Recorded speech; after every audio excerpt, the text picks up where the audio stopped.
नमस्कार मित्रों, मैं विशाल सिंह वी काम ई लर्निंग में आपका स्वागत करते हैं। आज हम आपको भारत में टाइप ऑफ इंश्योरेंस कितने प्रकार के होते हैं, कौन कौन से संचालित होते हैं, उनके विषय में बताएंगे। सर्वप्रथम आप टेबल के माध्यम से देखें। इंश्योरेंस दो प्रकार की होती है, पहला जीवन बीमा LIC, दूसरा GIC। आज हम आपको LIC के विषय में बताएंगे। GIC का क्योंकि चैप्टर बहुत अधिक बड़ा होने के कारण नेक्स्ट वीडियो में दिया जाएगा। सर्वप्रथम यह हम बताना चाहते हैं कि भारत में जीवन बीमा संबंधी भारत की सबसे बड़ी फाइनेंशियल सेक्टर में कंपनी है life insurance corporation of India, जिसे आप भली भांति परिचित हैं, जिसके विषय में मुझे आज कुछ शब्द आपको देने हैं। ज्ञानवर्धक चीजें, नॉलेज होगी, इससे आप किसी भी कंपटीशन या अन्य चीजों में आप इसका उपयोग कर सकते हैं। आप अपने कॉमर्स, नॉन कॉमर्स या सब्जेक्चुअल मार्केट की जानकारी में आपको उपयोग प्रदान करेगा। सर्वप्रथम LIC की हिस्ट्री आपको मैंने पिछले वीडियो में सब स्पष्ट दिया है। डिस्क्रिप्शन में लिंक में जाके आप देख सकते हैं, वहां आपको जीवन बीमा की हिस्ट्री की डिटेल्स आपको दी गई है। मुझे आपको बताना है LIC की डिफाइन अंडर सेक्शन 2 1938 के अंतर्गत दिया गया है।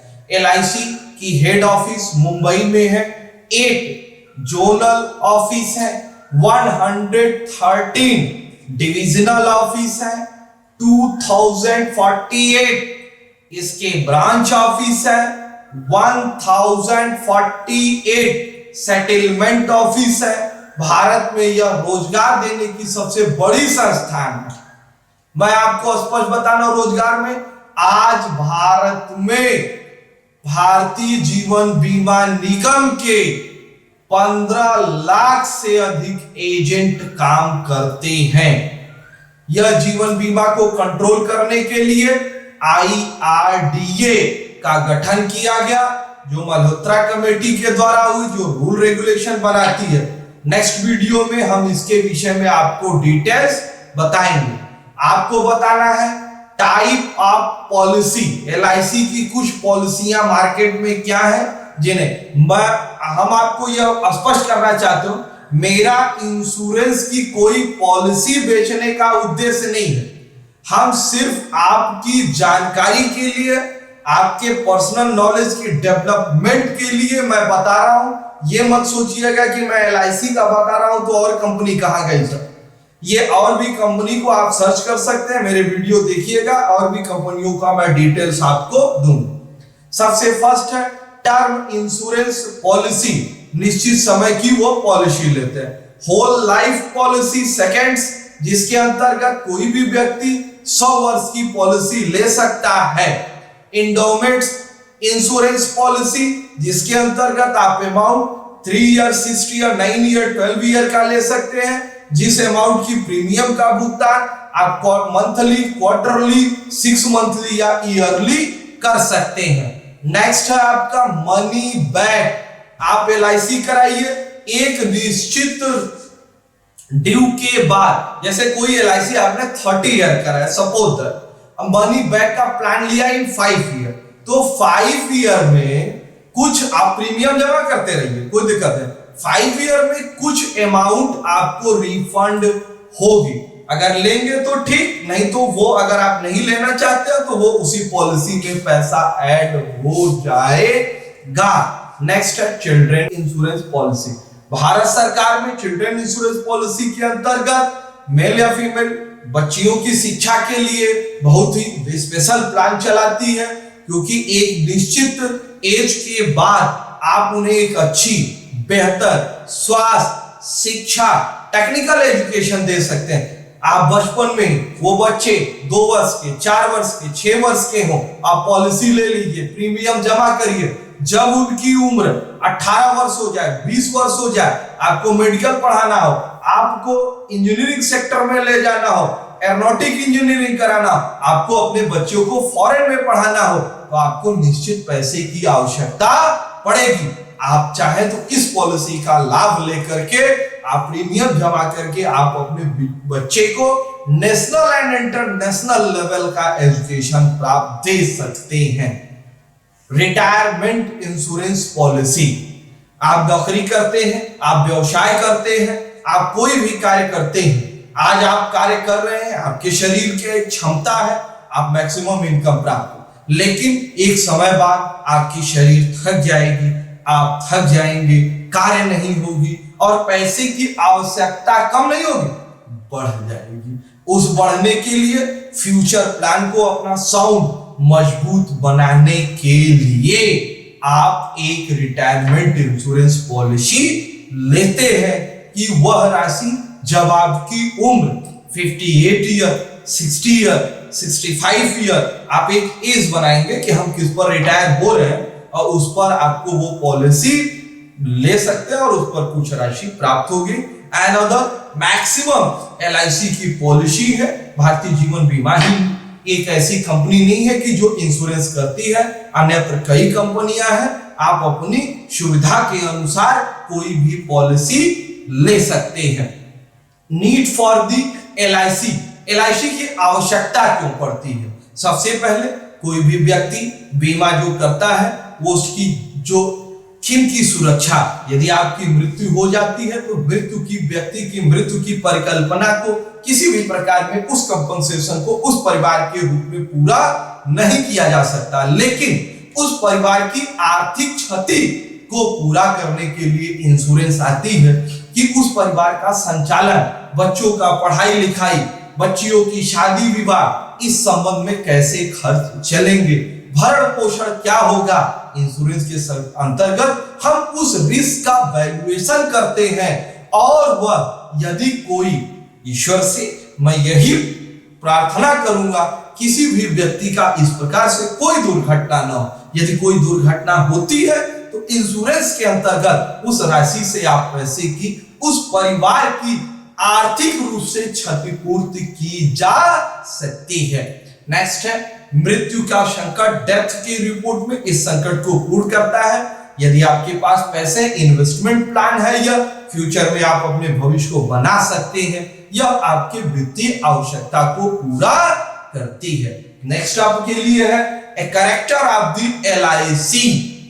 एलआईसी की विशेषताएं क्या है? First, human life.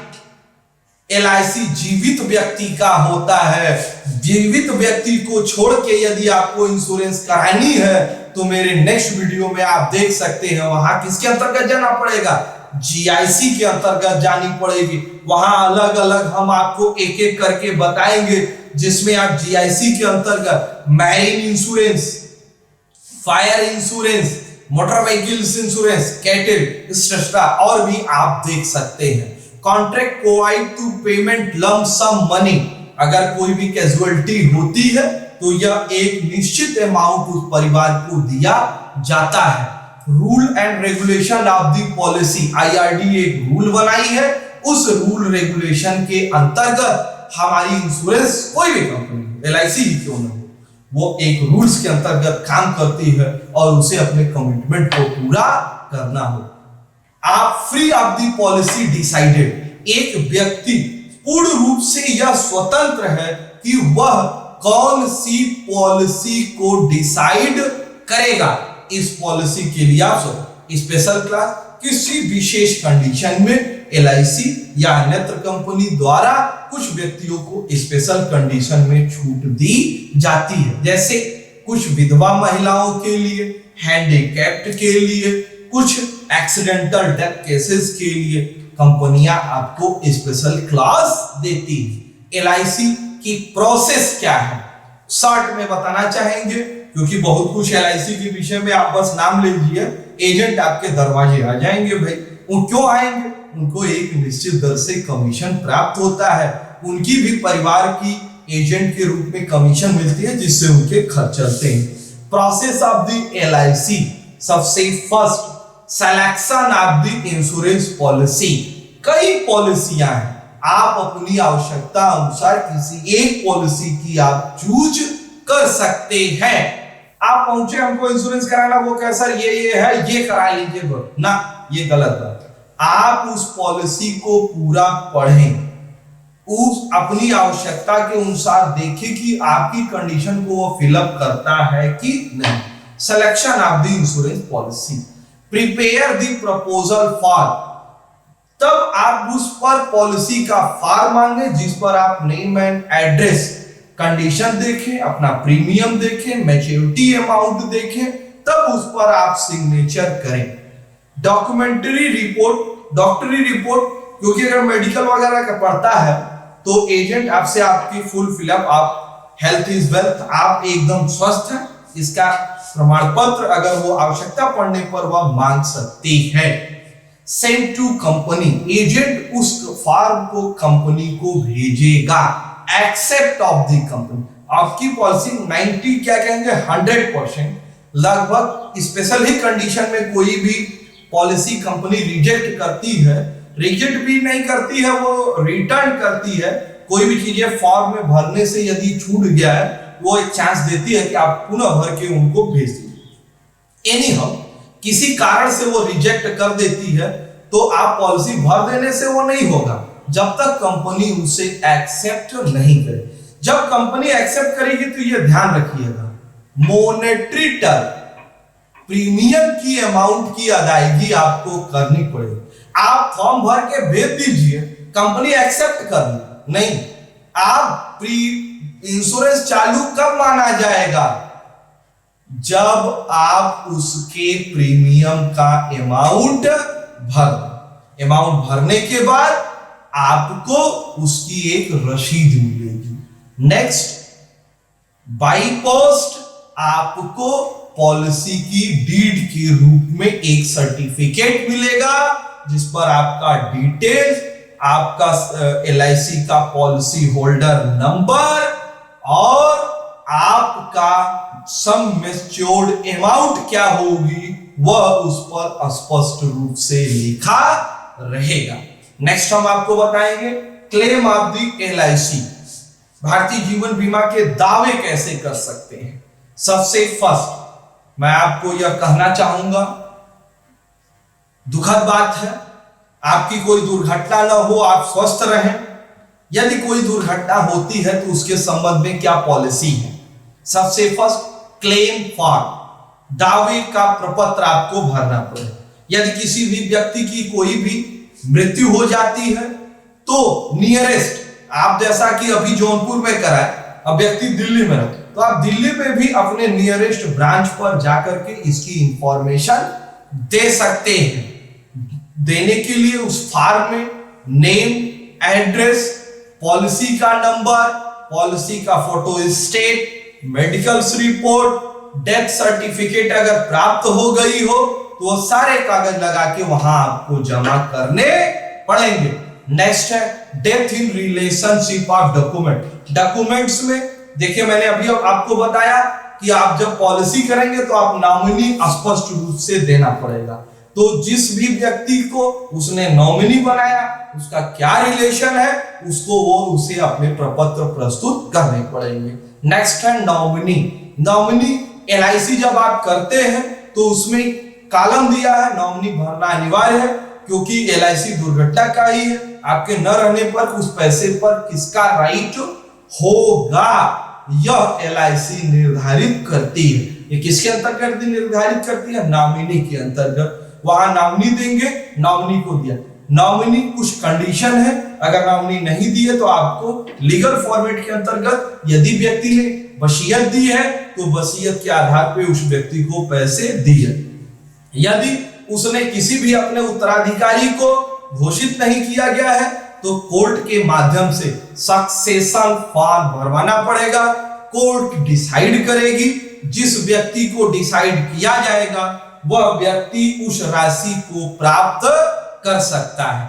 महत्वपूर्ण शब्द यह है कि यदि अब क्लेम की राशि प्राप्त होने पर जिस भी व्यक्ति को यह पैसा आज की डेट में कैश नहीं मिलेगा उसे चेक ड्राफ्ट या नेफ्ट आरटीजीएस इन अकाउंट्स में ट्रांसफर किया जाएगा। मेरा आपसे विनम्र अनुरोध है, आपको कोट धन्यवाद देना चाहूंगा कि आपने LIC के विषय में जानकारी की। यह एक फ्यूचर प्लान है, आप अपने आप के भविष्य को बना सकते हैं। आप इस वीडियो को लोगों तक जानकारी के लिए पहुंचाएं, जिससे लोग LIC के कंडीशन की जानकारी हो सके। यह उनको ज्यादा से ज्यादा लाइक, सब्सक्राइब एंड शेयर करिए। आप अपने स्वास्थ्य को बनाए रखिए, अपने परिवार के स्वास्थ्य को बनाए रखिए। यही आपकी, हमारी तरफ से आपकी शुभकामना होगी। धन्यवाद।